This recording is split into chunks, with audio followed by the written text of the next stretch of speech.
Lars Enarson here with an update from the war in Israel, day 616.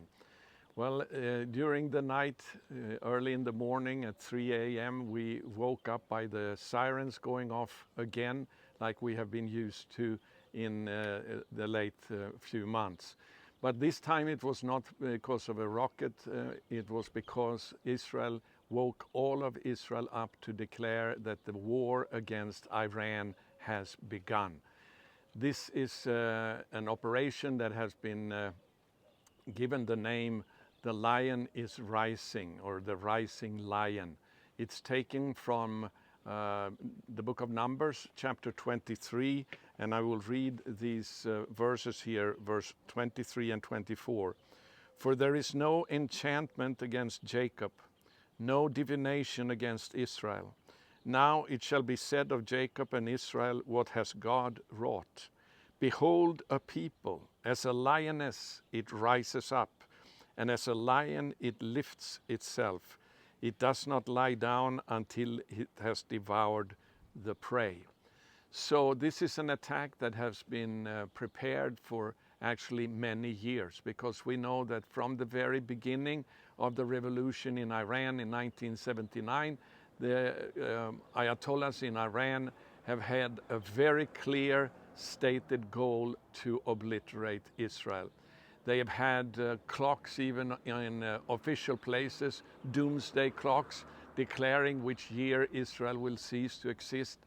They have bragged about building rockets that can hit Haifa and Tel Aviv, and said that Israel cannot sustain more than one nuclear attack and then it's over. And that is true.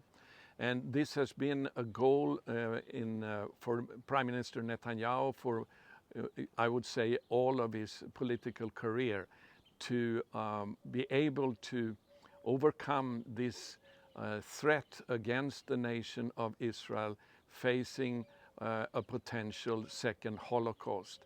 So this has been in the works for many, many years, and tonight was the day to finally launch this attack. And it was in the very, very last minute, because reports came in that Iran are just days from being able to have their own nuclear arsenal. So Israel could not wait any longer and went alone in this attack without any military assistance. But it has been a tremendously successful attack. In the first 30 minutes, basically the entire air defense system of Iran was taken out. Mostly because of secret Mossad agents inside of Iran that has planned for this for a long time. And when the time had come, they launched these missiles against these anti-defense systems that took them out immediately. And then the first part of the operation was to eliminate all the military leadership in Iran. And we don't know exact figures yet, but it seems like basically the entire military echelon in Iran has been taken out. And the second goal was to also take out all the scientists in charge of the nuclear weapons program in Iran. And that has also been very successful so far. And then it was time to attack the main nuclear plant in Iran, the Natanz nuclear facility that was beginning to be bombed, and also they took out a lot of the missiles that have been directed against Israel in an attack back. Iran launched about 100 drones towards Israel right away, and also other ballistic missiles. None of them have reached Israel.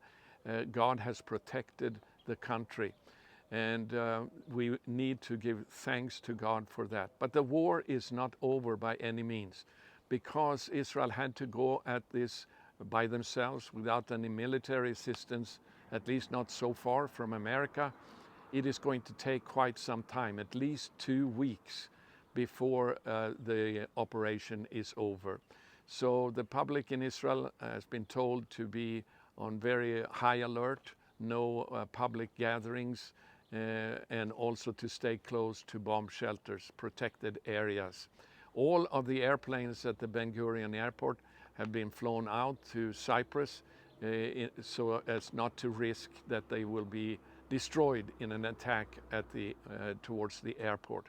But so far, no missiles have been coming into Israel, and we need to continue to pray now that this operation is going to be successful. Prime Minister Netanyahu went to the Western Wall yesterday afternoon and placed his prayer subject into the wall with a quote from the book of Numbers that I just read. And also the government giving the green light to the military for this operation ended its deliberations last night with everyone being given a copy of the book of Psalms, praying by themselves, and specifically from Psalm 20, where it says in the final verses, some trust in chariots, some trust in horses, but we will trust in the name of the Lord our God. They will fall down, but we will rise and be strong. Lord, save, may the King answer us on the day we call. So we call on everybody to continue to pray. This is such a historic battle that has, as I said, been in the works for years.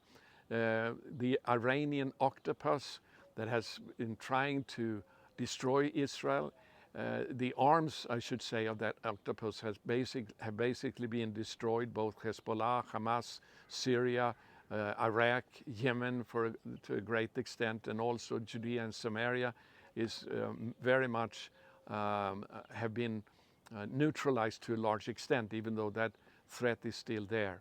But now it was time for the head of the octopus, and Israel could not avoid this confrontation with Iran.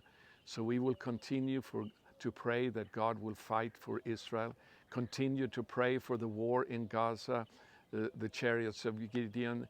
It's continuing with great force, and the help of food and so forth to the population in Gaza is continuing through the new system that Israel has put in place, which is, we really need to thank God for that despite so much opposition. But that war is also going to continue for at least a couple of months, so until Hamas is brought to a place where it will more or less be forced to surrender. So let's continue to be vigilant in prayer. We thank you for your support. Thank you for praying. May God bless you, and shalom from Israel. Shabbat shalom.